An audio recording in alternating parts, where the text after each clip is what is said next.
My Suara FM. Assalamualaikum, selamat petang kepada semua pendengar-pendengar My Suara FM. Kita kembali lagi dalam rancangan kita slot buka buku. Dan seperti yang saya katakan, setiap minggu, setiap hari Khamis jam 2 hingga 3 petang, kita akan sentiasa berbicara dan membincangkan tentang buku-buku terbaru di pasaran. Dan kali ini kita akan berdepan dengan satu juga buku yang sangat mengujakan saya, kerana sebagaimana yang kita sedia maklum, beberapa bulan yang lalu My Suara FM sangat kerap, sangat lalu kita membawakan penulis-penulis buku travelog, dan biasanya kita telah pelbagai-bagai buku travelog kita bicarakan. Dan kali ini juga di depan saya juga sebenarnya buku travelog, tetapi ia lebih menarik kerana ia berasaskan kajian daripada penulisnya, saudara Fahmi Faiz, dengan bukunya Kembara Menjejak Bayang. Selamat datang ke konti My Suara FM. Terima kasih. Dan untuk pengetahuan semua, buku ini sebenarnya menjejaki realiti konflik berdarah di selatan Thailand yang biasa kita dengar sebagai wilayah bergolak yang paling dekat dengan Malaysia. Dan jika kita membaca akhbar baru-baru ini juga pada minggu lalu, terdapat 5 letupan bom di sekitar daerah Narathiwat yang mana dikatakan sebagai ejen provokasi. Dan inilah yang menghantui selatan Thailand, Narathiwat, Yala dan juga Patani, yang kita tahu ini bukan konflik yang baru setahun dua, tetapi telah berabad dan berdekad lamanya semenjak sejarah penubuhan negara moden Thailand itu sendiri. Jadi buku ini yang diterbitkan oleh Dewan Bahasa dan Pustaka, satu buku yang saya kira patut dibaca oleh semua anak muda Malaysia. Sempena apatah lagi bulan kemerdekaan, yang mana My Suara juga mengambil bahagian dalam mempromosikan bulan kemerdekaan dengan 100 hari menjelang merdeka My Suara FM. Jadi ini juga satu buku yang wajib kita baca supaya kita menghargai kan keamanan, ketenangan dan kemerdekaan negara kita ini. Dan saudara Fahmi juga sebenarnya, untuk mengetahui semua, ini adalah buku ketiga beliau, yang mana buku pertama beliau dan buku kedua beliau telah terbitkan. Dan buku kedua juga berkaitan tentang wilayah bergolak, iaitu di hujung muncul machine gun, yang mana beliau menulis tentang pengalaman kembaranya di daerah bergolak juga di Mindanao, di Filipina, Sulu, yang mana kita tahu sangat dekat dengan kita, isu di Sabah kan, di pencerobohan di Lahad Datu. Jadi soalan pertama saya tanyakan pada saudara Fahmi Faiz ni, ketika anak muda lain memilih destinasi yang menarik, macam kita boleh lihat ramai memilih melancong ke Eropah, melancong ke Korea. Kata ini pun satu yang menarik. Tapi saudara memilih wilayah-wilayah ini yang saya rasa wilayah berdarah dan berbahaya dan berisiko, sebagaimana macam mana kita tahu konflik di selatan Thailand ni pernah dikatakan oleh seorang pakar tindakan cegah pemberontakan yang terkenal di dunia, iaitu David Kikalan, menggambarkan bahawa pemberontakan di Patani ini sebagai kedua terganas selepas di Iraq dan Afghanistan. Sebab dulu kita pernah juga membawakan seorang penulis kembara di Afghanistan, iaitu wanita, saudara Siti Noridah. Jadi ini juga satu buku yang saya fikir di kawasan yang berbahaya, kerana menurut sarjana lain seperti Zaveki juga mengatakan bahawa satu-satunya kawasan di dunia yang mempunyai jumlah kejadian serangan bom IED sebutannya. Serangan bom IED yang lebih tinggi daripada selatan Thailand ialah Afghanistan. Maknanya kawasan yang penuh dengan bom ni saudara memilih untuk ke sana. Jadi apa sebenarnya merangsang saudara untuk memilih wilayah-wilayah yang sebegini membahayakan, yang menyebabkan saudara mungkin berniat untuk menulis mengkaji, tetapi saudara meletakkan juga nyawa dan juga masa depan di kawasan tersebut? Terima kasih Cik Faizal. Cakap tentang ekspedisi ke selatan Thailand, ada 3 objektif yang mendorong saya melakukan pengembaraan ke tempat tersebut. Pertamanya, untuk saya menjejaki realiti sebenar konflik di Southern Thailand, di selatan Thailand. Dan objektif kedua, saya ingin mendapatkan akses kepada kumpulan freedom fighter, kumpulan pejuang pembebasan di selatan Thailand. Dan objektif terakhir, saya dimaklumkan oleh beberapa sumber wujudnya kawasan yang digelar zon hitam di Southern Thailand. Dan tak ada jurnalis, sepanjang makluman saya, pernah dapat akses kawasan tersebut. Jadi objektif ketiga saya nak masuk ke zon hitam di selatan Thailand. Jadi macam kalau saudara memilih contoh macam dulu saudara di Mindanao, buku kedua, dan ini buku ketiga di Narathiwat kan, selatan Thailand ni lah, termasuk Yala, Patani. Jadi maksud saya tu, mengapa saudara ada keberanian luar biasa? Sebab saudara tidak terlibat dengan kerja-kerja yang seperti ini secara hakikinya, maknanya bukan tentera dan bukannya polisi kan. Jadi sebagai wartawan, ini satu yang membahayakan. bukan wartawan sebagai penulis. Kerana kita pun tahu macam laporan statistik tahun lepas saya baca pun berpuluh wartawan mati di tempat-tempat wilayah bergolak seperti di Syria, di Afghanistan dan wilayah-wilayah lain yang sedang mengalami pertumpahan darah. Jadi saudara tidak merasa macam satu ketakutan, yang bagaimana perasaan saudara pergi ke tempat ini? Takut. Sejujurnya saya takut. Tapi semangat ingin mengetahui realiti sebenar masalah dekat tempat-tempat yang saya jejaki tu yang wujudkan keseimbangan antara takut dengan nak tahu. Takut dan teruskan. Itu kadang-kadang takut dan nak tahu tu satu semangat inquiry yang baik kan, dan itu satu yang mencabar untuk saudara Fahmi Faiz melakukannya. Dan kalau berdasarkan pengalaman saudara di sana, macam kita sudah dimaklum bahawa konflik di selatan Thailand ini satu konflik panjang semenjak tahun 1563, semenjak zaman raja-raja dulu, Raja Siam, dan macam kalau kita dengar pun raja perempuan raja perempuan Patani kan. Jadi dia mempunyai satu sejarah yang begitu panjang, selain daripada perbezaan agama, juga perbezaan leluhur, perbezaan perkauman bangsa dan sebagainya. Jadi itu satu yang menyebabkan sukar untuk mencapai keamanan di wilayah bergolak tersebut. Macam pengalaman saudara ke sana, saudara telah menemui bagaimana pengalaman saudara bila pertama kali menemui apa yang dikatakan oleh media barat ataupun media-media antarabangsa sebagai kumpulan pemberontak, tapi kita pula akan berlaku adil, kita akan kata kumpulan pembebasan, sebab secara hakikatnya selatan Thailand itu tidak berada dalam sejarah Thailand yang telah diputuskan oleh PBB mungkin pada hari ini. Wahai mereka adalah sebuah negara bangsa yang berdiri dengan sendirinya kan. Jadi bagaimana saudara menemui kumpulan-kumpulan ini?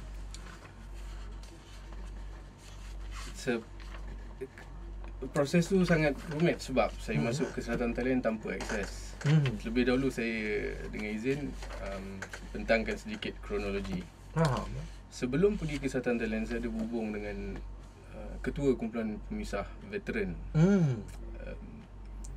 Kumpulan, benda ni agak sensitif untuk kita cakap sebab mereka pun ada di tanah air kita. Ketua kumpulan pemisah yang veteran, saya berhubung dengan ketua mereka. Kalau ikut transaksi perbualan kami, dia cakap dia boleh bantu saya bagi akses, dan bagi security. Itu berlaku sekitar Julai atau Ogos 2014.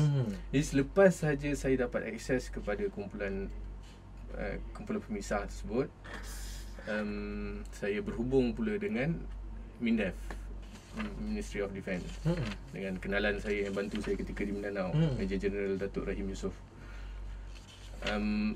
Dimaklumkan oleh Datuk Rahim bahawasanya pihak MINDEF tak boleh terlibat dalam projek ni secara langsung, tak boleh terlibat sebab counterpart kerajaan dari pihak Thailand.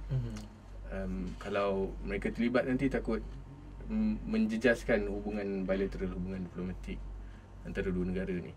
Jadi itu meninggalkan saya kepada Kasturi Mahkota, kepada ketua kumpulan pemisah tu saja. Tapi di penghujung proses tu, kumpulan pemisah tu pula tak dapat dihubungi. Mungkin dia besar kemungkinan dia dah pergi ke luar negara balik. Dia meninggalkan saya terkontang-kanting, tak ada sesiapa. Jadi bila tak ada sesiapa tu, saya minta tolong seorang kenalan saya di Pantai Timur di Kelantan. Dia cakap dia ada boleh bagi akses ke selatan Thailand, tapi tak boleh bagi akses kepada kumpulan. Dekat sana dia tak panggil pemisah, dia panggil pejuang atau jual lah. Bahasa Kelantan dia bunyi jual kan, dia panggil jual. Tapi hujungnya kenalan di Kelantan tu pun tak boleh tolong. Jadi sudahnya saya seorang masuk petani tu. Jadi saudara pergi secara solo lah. Solo, seorang-seorang. Itu menarik ya. Itu bukan maksud lu. Ya, saya rasa cukup membahayakan. Dan macam buku ini saya rasa sangat menarik kerana dalam ni saudara Fahmi juga berkongsi tentang gambar-gambar tu, banyak gambar dengan tentera-tentera kan. Dan beliau tidak membuat terlalu berat, banyak dialog disediakan, jadi pembacaannya akan nampak lebih santai untuk kita mudah mengikuti plot perjalanan ini.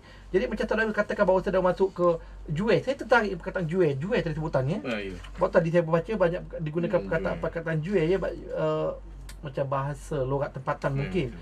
Kadang-kadang Jueh ni menjadi mata telinga daripada kumpulan-kumpulan ini, dan mereka sentiasa berada di mana-mana kerana kebersamaan. Maksud saya itu rakyat tempatan tu sebahagian besarnya menyokong kepada gerakan ini. Tapi cuma itulah Malaysia sebuah negara berjiran, dan ini satu kontroversi untuk kita mencampurinya kan. Tapi macam saudara sendiri, jadi bila pertama kali menjejakkan kaki ke sempadan Thailand tu dan meninggalkan Malaysia, saudara meninggalkan satu daerah yang selamat, satu daerah yang saudara rasa aman dan tenteram satu wilayah bergolak. Macam mana perjalanan saudara bermula pada peringkat awal tu? Ketika saya diturunkan di stesen kereta api Sungai Golok, saya dah nampak dah checkpoint tentera dekat stesen kereta api tu belah Thailand.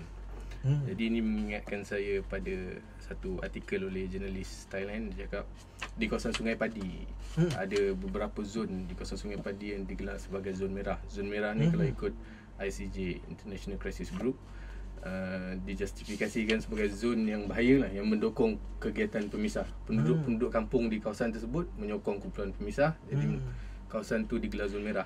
Zon merah terletak tak sampai 20 km dari Sungai Golok tempat saya ditinggalkan. Jadi dari situ saya tahu keadaan bahaya di Sungai Golok pun agak bahaya. Satu, sebab dekat dengan Sungai Padi, dan kedua, di Sungai Golok pun kerap kali berlaku kejadian bom. Saya pergi tahun 2014 bulan 10 kalau tak silap. Bulan Mei tu pun ada kejadian bom di Sungai Padi, di Sungai Golok. Jadi selepas bertolak, saya naik kereta api kelas ketiga dari Sungai Golok. Saya tak tahu, sebab tak ada akses, tak ada informant. Jadi saya kena bergantung dengan lokal, dengan penduduk tempatan. Jadi sampai di Sungai Golok tu, saya tanya pembawa motor penambang. Motor penambang ni macam teksi tapi dia guna motor. Sebenarnya macam mana saya nak pergi Naratiwat. Jadi kalau dekat Naratiwat, mana tempat yang mudah nak makan, macam mana nak kekal selamat. Jadi semuanya dari apa yang saya istilahkan dalam buku ni sebagai kindness of stranger atau budi luhur orang yang asing.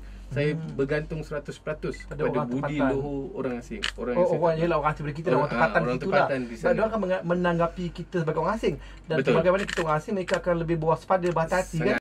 Sebab apatah lagi dalam wilayah bergolak ini, mereka mungkin memikirkan kita mungkin polisi, kita mungkin spy dan jadi itu yang sesuatu yang berlaku dalam dunia dan kancah peperangan. Dan ini yang menarik tentang buku ini. Dan juga saya rasa anekdot dalam buku ini juga menarik sebab saudara Fahmi juga ada buat rujukan luar. Itu yang ada tenaga biografi rujukan. Ini saya rasa yang sesuatu yang baik tentang kita menulis buku-buku travelog kan, kerana ia satu bacaan tambahan. Jadi nota kaki, jadi pembaca boleh memahami dengan lebih lanjut macam mana nak tahu satu benda tu, kenapa diistilahkan tempat tu sebegitu. Dan ini yang satu menjadikan kita punya buku-buku di Malaysia, buku travelog kita kadang-kadang buku-buku biasa pun kurang nilai ilmiah kerana kita kurang nota kaki dan rujukan kan. Jadi kita akan berbicara banyak lagi tentang Kembara Menjejak Bayang. Dan kita akan bertanya pada saudara Fahmi sebentar lagi kenapa beliau namakan buku beliau Kembara Menjejak Bayang. Dan itu sesuatu yang saya pun tadi dah tanya, tapi beliau akan menjawab sebentar saja lagi kerana bayang-bayang ni mempunyai banyak konotasi yang negatif dalam bahasa ataupun tata bahasa kita punya perumpamaan bahasa dalam bahasa Melayu. Tapi menjejak bayang beliau ni cukup positif. Jadi kita akan kembali sebentar lagi dengan saudara Fahmi Faiz dengan bukunya Kembara Menjejak Bayang. Kita kembali lagi dengan saudara Fahmi Faiz setelah masa iklan tadi, dengan bukan iklan, masa lagu kami berbual. Sangat menarik tentang Kembara Menjejak Bayang. Jadi soalan saya tadi tertangguh kepada saudara Fahmi tu, mengapa saudara namakan Menjejak Bayang tu? Sebabnya adakah saudara mempunyai sejarah bahasa daripada selatan Thailand? Tak ada. Tak ada. Yang keturunan raja-raja perempuan Patani tak ada. Jauh. Sudah biasanya kan. Tapi Patani dekat di hati kita orang Malaysia, walaupun kita bukan berdarah belah Kelantan ke belah Patani ke, sebab kita kat Malaysia ni suka makan kedai ala Thai kan. Kebanyakan kedai-kedai ala Thai ni, masakan Thai ni kebanyakan datang belah selatan Thailand tu lah. Orang Melayu Islam yang di sana datang ke Malaysia dan mengusahakan kedai-kedai ala Tom Yam, ala Thailand lah, masakan Tom Yam yang terkenal masakan panas. Jadi pada saudara Fahmi, saya bertanya tentang Kembara Menjejak Bayang. Kenapa saudara menamakan tu sebagai Menjejak Bayang? Itu saya tertanya-tanya pada awal. Tapi gambar pun ada gambar berbayang kan.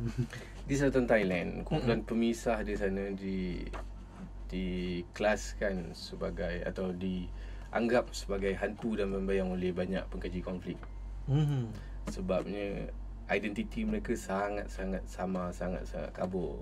Bahkan General Prayut sendiri yang sekarang jadi Perdana Menteri Junta, dalam satu artikel ada dalam temu ramah, dia pun declare, dia cakap kita tak tahu identiti sebenar kumpulan pemisah ni, siapa ketua mereka, apa mereka nak sebenarnya. Benda ni sangat kontroversi untuk dijadikan bahan bicara. Tapi secara ringkasnya, kenapa Kembara Menjejak Bayang? Sebab kumpulan pemisah di sana dianggap seperti hantu dan bayang. Jadi objektif saya nak menjejaki kumpulan yang dianggap seperti bayang. Sebab bayang tu dia dekat dengan objek, maka sebenarnya kumpulan ini berada di mana-mana, Yeah. masyarakat tempat, dan susah untuk dikenal pasti kan. Itu yang mungkin masuk membayang tu. Dan itulah yang dan kita juga di wilayah konflik ni kita sukar untuk menentukan ini di pihak tentera atau di pihak pemisah ataupun sebenarnya ejen provokasi kan. Mereka ni kadang berada di garis pemisahnya sangat kabur di antara pihak kerajaan ataupun sebaliknya. Jadi bila saya baca buku ini dengan begitu panjang sekali, saya pun macam kita ingat barisan pembebasan Patani, Pulau dan sebagainya, ada BRN, ada beberapa kumpulan pemisah yang dinamakan dalam buku ini. Jadi pada pandangan saudara selepas saudara pergi menjejaki sendiri dan membuat sedikit kajian, apa yang saudara rasa sebenarnya pencetus konflik ini? Macam kita tahu mengapa konflik ini berlaku, dan pada pandangan saudara yang saudara telah menyantuni orang tempatan dan juga mungkin mereka yang bersimpati dengan gerakan pemisah ataupun dengan wakil-wakil di sana, apa yang saudara rasakan masalah ini? Ada pepatah ketika Perang Dingin dulu, pepatah yang popular, berbunyi dengan izin dalam bahasa Inggeris, when there is blood on the street, buy property. Maksud di sini, apabila ada konflik, ada masalah keamanan, di sebalik pergolakan tu ada peluang di atas kesempitan tu. Ada peluang di atas kesempitan. Saya bagi contoh. Sekolah di Narativa terbakar. Dari satu sudut kesian pada kaki tangan sekolah, tapi dari sudut lain bagi peluang untuk kontraktor yang kita tak tahulah pro mana, pro pemisah ke pro kerajaan ke, bagi peluang pada kontraktor untuk buat duit dengan renovate sekolah. Pasang bom yang sasarkan pada askar. Dari satu sudut kita nampak itu satu bentuk ialah kezaliman. Tapi sudut yang lain, bila jadi macam tu, makin banyak askar dihantar. Bila makin banyak askar dihantar, bajet ke atas ketenteraan makin meningkat. Tapi semua ni satu teori dan bukan dalam buku ni saya kena jelaskan awal-awal, saya sebagai jurnalis bebas, sebagai penulis buku, saya tidak berpihak kepada mana-mana. Dan saya tak letakkan kesalahan kepada mana-mana pihak, dan saya tak membenarkan mana-mana pihak. Jadi macam tadi saya bercerita tentang saya baca buku ni, konflik di Thailand itu dua fasa, iaitu fasa sebelum 2004 dan selepas 2004, yang kita katakan bahawa fasa yang mungkin lebih canggih dan moden. Macam kita baca buku ini, saya mengatakan bahawa sebelum 2004 tu kita tahu dia satu serangan dalam bentuk gerila kan. Jadi bila serangan, kumpulan yang melakukannya akan mengaku dan ada tuntutan. Tapi selepas 2004 tu kita lihat bahawa serangan-serangan ni boleh katakan tak ada motif, tak ada identiti, tak ada tuntutan. Tak tahu je bom meletup sana, bom meletup sini. Itu yang kadang-kadang kita tak tahu apa yang sebenarnya berlaku di Thailand, apatah lagi kita berada di negara bersebelah. Jadi mungkin saudara berpengalaman dalam mengenali mereka-mereka di sosok-sosok di sana. Jadi apa pandangan saudara mengenai fasa ini, fasa pergolakan ini? Ada dua fasa penting yang perlu difahami untuk mendekati dan memahami konflik di Patani. Fasa sebelum tahun 2004 dan fasa selepas tahun 2004. Sebelum tahun 2004, kumpulan-kumpulan militan di selatan Thailand atau militan Islam antarabangsa, kumpulan-kumpulan pemisah atau freedom fighters, pejuang pembebasan di Patani, mereka bergerak dengan cara gerila. Kumpulan-kumpulan seperti BRN, BNPP, BIPP, Pulau, saya percaya saudara biasa dengar nama-nama ni. Mereka bergerak dengan cara gerila, beroperasi dalam hutan. Kemudian sehinggalah dasar Thai Romian dikuatkuasakan pada sekitar tahun 90-an. Thai Romian ni bermaksud cool shit in the south, teduhan di selatan. Dasar oleh kerajaan Thailand yang menggalakkan kumpulan pemisah gerila tadi supaya letak senjata dan diberikan perlindungan, blanket amnesty oleh pihak kerajaan. Dan majoriti kumpulan-kumpulan pemisah letak senjata, menjadikan konflik aman sekitar tahun 90-an hingga ke tahun 2000, menjadikan konflik aman. Dan basis kepada perkara ni adalah kisah Yusuf Longopi, komander lapangan untuk kumpulan Pulau, ada dalam buku ni. Yusof Longpi pun sendiri terima tawaran blanket amnesty tu. Yusof Longpi pula terima tawaran blanket amnesty. Dia sendiri cakap kepada koresponden Bangkok Post ketika tu, dia cakap cukup-cukup lah berperang, cukup-cukup lah berjuang, cukup-cukup lah angkat rifle. Saya dah letak senjata. Jadi secara relatifnya, selepas blanket amnesty dan kumpulan-kumpulan tokoh-tokoh besar dalam pulau, dalam New Pulau, ada yang kena tahan. In fact dekat Malaysia pun ada yang kena tahan, dan ada yang serah diri.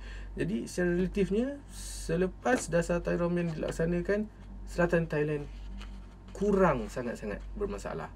Tapi secara misterinya, 2004 3 kejadian besar berlaku.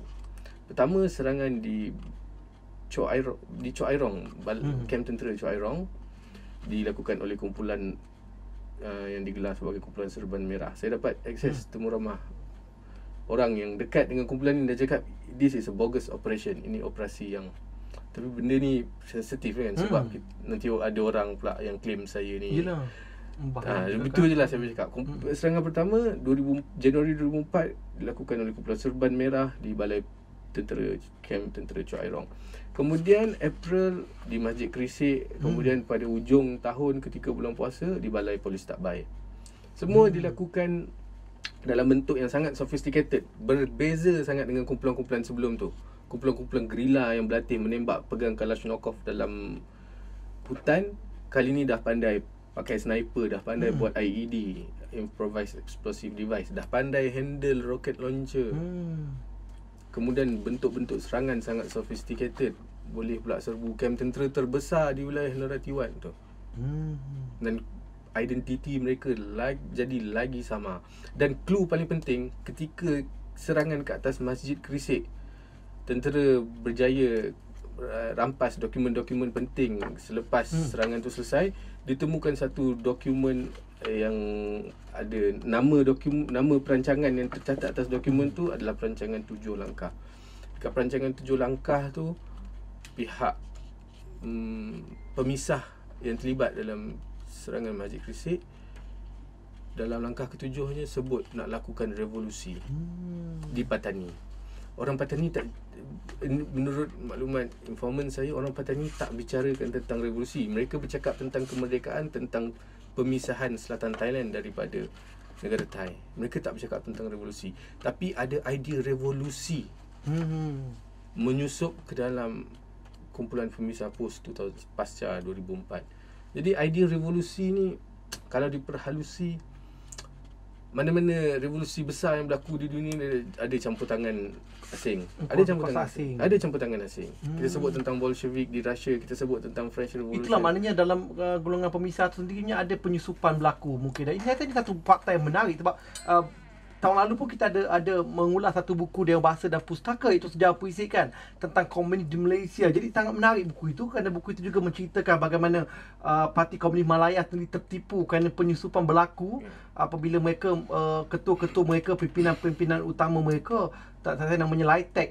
dia telah adalah ejen pelbagai pada British dan juga Jepun. Itu kadang-kadang gerakan-gerakan ini mungkin terkeliru kan. Jadi ini yang kena berhati-hati kan. Dan saya rasa menarik juga dalam buku ini, saudara ada saudara Fahmi petik daripada buku Sejarah Kerajaan Melayu Petani Ibrahim Syukri yang mengatakan antara 100 juta bangsa Melayu dalam dunia, maka orang Melayu di Patani itulah yang lebih buruk nasib mereka. Walaupun orang Melayu Patani telah lama hidup di dunia demokrasi, tapi dengan kerana demokrasi Ciamtai itu ada berkelah-kelah dan bersetakat, jadilah nasib orang Melayu itu seperti pokok kaduk tak naik junjung.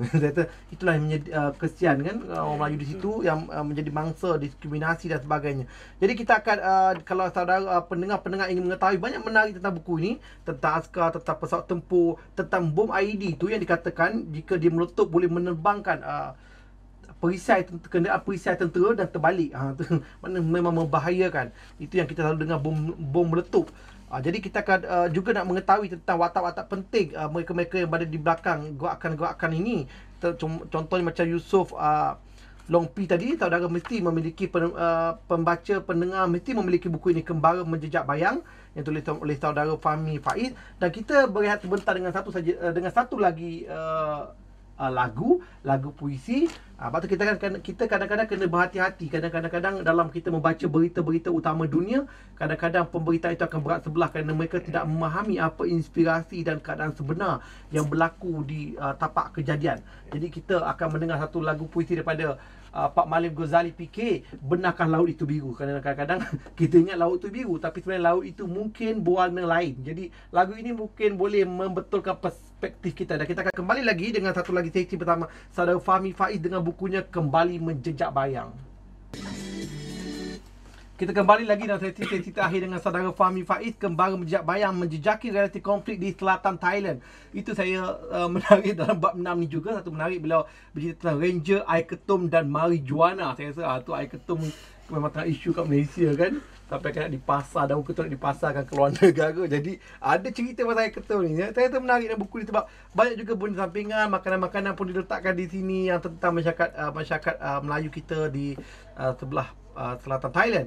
Dan juga satu petikan daripada bukan nama sebenar lah, dia petik daripada Syahud Syukur bin Salahuddin. Ini pun menarik dalam buku ini. Beliau mengatakan bahawa dahulu penduduk di Patani buat meriam hebat-hebat dan jual kepada Jepun.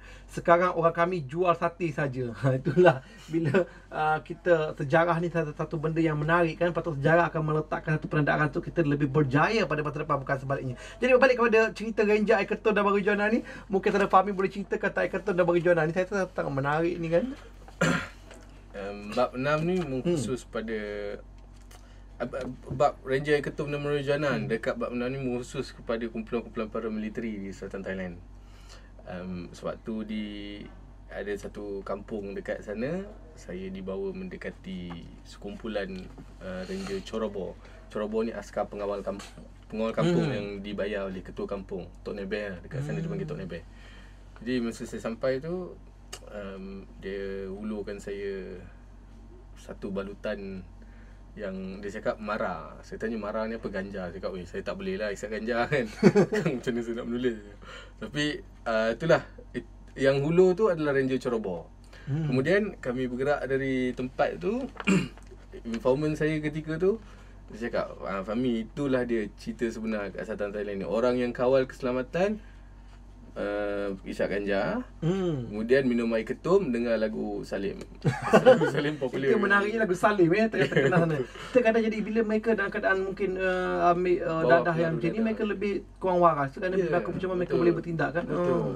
Itu mungkin kadang kita tak perasan kenapa berlaku satu konflik kerana mereka berada di luar kewarasan yang sepatutnya. Jadi soalan saya kepada saudara Fahmi lagi, jika setelah melalui pengalaman berapa lama saudara di selatan Thailand tu? 2 bulan. Lebih 2 bulan.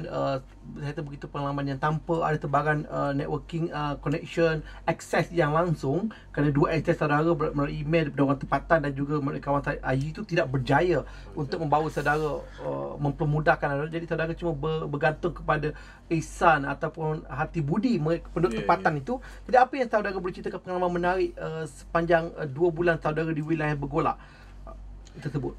Pertama, sewaktu di Narathiwat, saya dibawa meredah sebutir bom IED yang dipasang di atas jalan. Bom tu, waktu kami lintasi bom tu, jarak dia lebih kurang 50 meter dari kenderaan. Jadi kalau bom tu meletup, saya rasa saya tak akan berada di konti lah. Saya akan berada di liang lahat. Bom tu meletup, tapi Alhamdulillah bom tu tak meletup. Dan saya berjaya merakam gambar bom IED yang belum meletup. Satu yang sangat, kalau bahasa Inggeris itu kepada semua pendengar-pendengar MyStar FM, jika anda nak melihat gambar ini, memiliki bom IED, anda patut mendapatkan buku ini. Mana saya dah tengok tadi gambar dalam muka 165 itu ada gambar bomnya tu. Jadi anda boleh melihat. Biasa kita dengar berita bila bom telah meletup, ini kita boleh baca berita atau cerita di sebalik bom belum sempat meletup. Okey, lagi 2 pengalaman yang saya katakan. Saya diberi akses untuk bukan sahaja mendekati anggota kumpulan pemisah, tapi anggota kumpulan pemisah tu pula bawa saya jumpa seorang informant, seorang pemberi maklumat, dan informant saya dedahkan perkara yang sangat besar pada hemah saya sepanjang kecenderungan saya nak investigate, nak study pasal konflik di Southeast Asia ni. Bahawasanya wujudnya apa yang diistilahkan sebagai ejen, tak pastilah ejen provokasi ke atau ejen macam mana, ejen luar yang pernah datang berjumpa dengan informan saya minta maklumat dari luar negara. Tapi di konti ni saya tak perlu dedahkan agensi mana entah. Kemudian saya juga alhamdulillah selepas berbulan-bulan cuba nak dapatkan akses ke kawasan zon hitam, akhirnya saya berjaya masuk ke kawasan zon hitam di selatan Thailand. Memang hitam betul lah kawasan tu. Rumah kena berdil dengan RPG. Lepas tu markas tentera, markas paramiliteri kena serbu terbiar sebab semua dah kena bunuh kat sana. Kemudian pengalaman lain, saya kena tahan dengan skuad peronda di Kampung Badak Mati sekitar Tabai. Nah, Kampung Badak Mati ni pun red zone. Nak masuk ke sana pun dah cukup main susah sebab askar checkpoint tentera setiap 50 meter. So kena tahan pula dengan askar. Tapi alhamdulillah pujuk dapat bergambar dengan askar tu ada. Ya, saya itu gambar-gambar ni membahayakan juga. Seperti saya katakan, Juwe itu di kalangan penjual-penjual tempatan itu, kalau mereka tengok bergambar tu, mereka mungkin ingat saudara menyebelahi pihak itu lagi kan. Jadi bagus membahayakan ayat ni sebab selepas buku ni siap, saya masuk kembali ke Patani untuk hadiahkan buku ni pada informan saya. Antara benda pertama dia buat, dia semak gambar tu, dia tengok gambar saya dengan askar Siam. Jadi dia buat phone call, datang 3 orang yang lain dekat rumah. Dia ni guru pondok. Jadi guru pondok ni, sebahagian guru pondok di Patani, saya tak kata semua, saya kata sebahagian dituduh sebagai perekrut militan. Dan memang betul mereka merekrut militan. Jadi baba pondok ni bawa 3 orang pemuda dekat rumah malam tu masa saya hadiahkan buku. Jadi masa tu 3 pemuda ni pun tengok gambar tu. Kemudian mereka tanya, ini siapa hantar sebenarnya ni ambil gambar dengan askar ni. Jadi satu cabaran pula saya sebelum pergi pun dah macam-macam halangan lalu bom tu. Bila buku dah siap nak jumpa balik orang sana pun dia suspek saya ni mungkin spy kerajaan ke atau koresponden tu askar Siam ke. Jadi itulah saya jelaskan kepada mereka tak, gambar ni tak mencerminkan apa-apa. Dan juga saya nak jelaskan kepada pembaca, mungkin ada di kalangan kalian yang jadi sympathizer. Tak salah, saya sendiri pun bersimpati dengan konflik di Patani. Harus diperjelaskan bahawa saya ke Selatan Thailand bukan sebagai mewakili mana-mana agensi kerajaan Malaysia atau jadi intelligence, jadi spy atau pemberi maklumat kepada kerajaan Siam. Tak, saya pergi ke sana sebagai seorang penulis buku, sebagai jurnalis bebas dan tak berpihak kepada mana-mana aktor di dalam konflik di Selatan Thailand ni. Dan menarik buku ni juga bahawa saudara Fahmi juga berkongsi macam tadi saudara Fahmi ceritakan tentang nota datang Jawi yang ditemui di rumah satu kumpulan yang kerajaan dakwa sebagai pengganas itu. Tapi kita penulis mungkin bayangkan ini mungkin kerja-kerja provokator kan, maknanya bukan kumpulan pembisaan yang sebenar lah. Ada tentang Jawi ni, itu menarik kan mengenai buku ini. Dan juga beberapa maklumat lain juga disertakan di sini juga. Dan gambar-gambar beliau dengan orang tempatan juga, pokok-pokok macam-macam lah. Kalau maknanya tanpa anda pergi ke wilayah bergolak ini, baik Yala, Patani atau Naratiwa, anda boleh memiliki buku ini dan boleh membayangkan bagaimana suasana di sana. Dan mungkin tak akhir ingin tanya dengan saudara Fahmi, selepas saudara pergi banyak wilayah bergolak di Asia Tenggara lain yang aman mungkin, dan saudara pernah pergi ke Mindanao, apa beza saudara lihat di Patani? Bukan Patani lah, 3 wilayah selatan bergolak ni berbanding dengan Mindanao ataupun tempat lain di seluruh dunia yang pernah saudara jejaki? Saya memetik kata seorang sarjana, kata silap saya, ada nama dalam buku ni, dia cakap Patani ni, pemberontakan di Patani sebagai kedua terganas selepas di Iraq dan Afghanistan.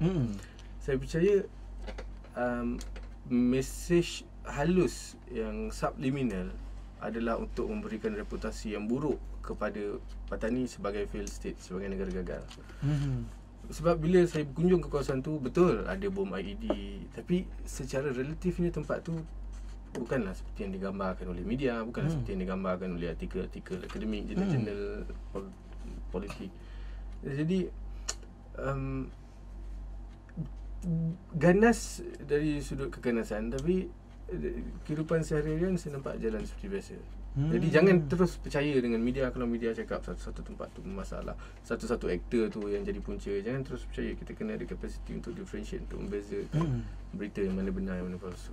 Itu menarik tentang buku Kembara Mejak Bayang, yang saya rasa juga satu buku yang panjang dan tebal sampai 380 muka surat. Dan saya rasa buku ni sangat lengkap. Saudara meletakkan juga nota kaki, dan dia boleh membantu pembaca-pembaca untuk memahami.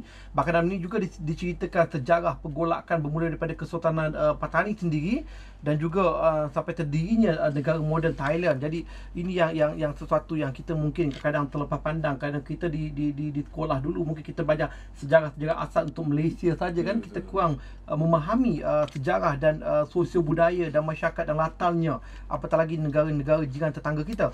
Jadi ini satu buku yang saya rasa sangat sesuai untuk mereka yang ingin memahami tentang apa yang terjadi di selatan Thailand, yang mana sebuah pergolakan yang begitu panjang semenjak tahun 1563, dan ia berlanjutan sampai ke hari ini. Walaupun Thailand dan Malaysia, Malaysia pun telah merdeka dengan nama Malaysia, Filipina dengan nama Filipina, Indonesia dengan nama Indonesia, tetapi konflik ini masih tidak kunjung padam, tidak selesai.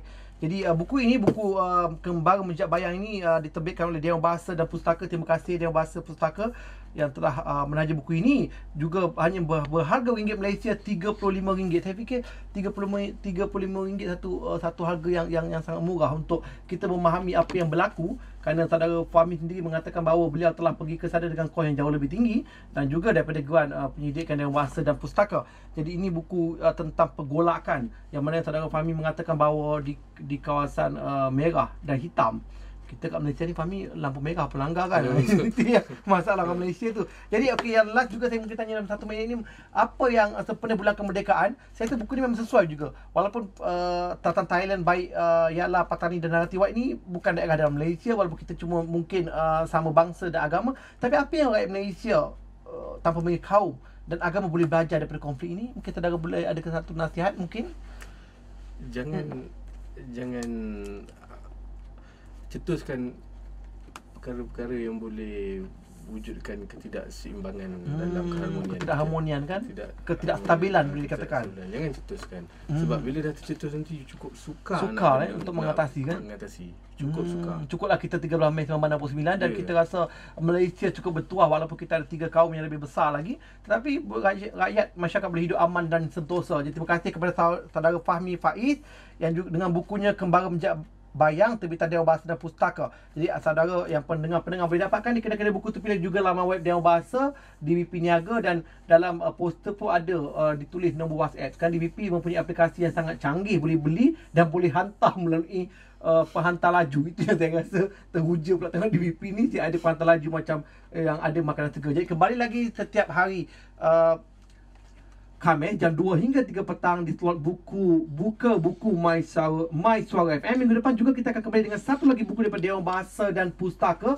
Kita akan bercakap tentang buku tentang wilayah bergolak sikit, tapi dah aman kembali, iaitu di Turki, yang mana kita tahu baru ni ada rampasan kuasa tentera yang tidak jadi, rampasan sekejap kemudian kembali aman, yang menyaksikan Presiden Erdogan kekal sebagai presiden dan mengembalikan keamanan. Jadi cukup setakat ini. Terima kasih kepada semua pendengar MySFM, dan ingat temu janji kita setiap Khamis jam 2 hingga 3 petang. Terima kasih dan salam hormat.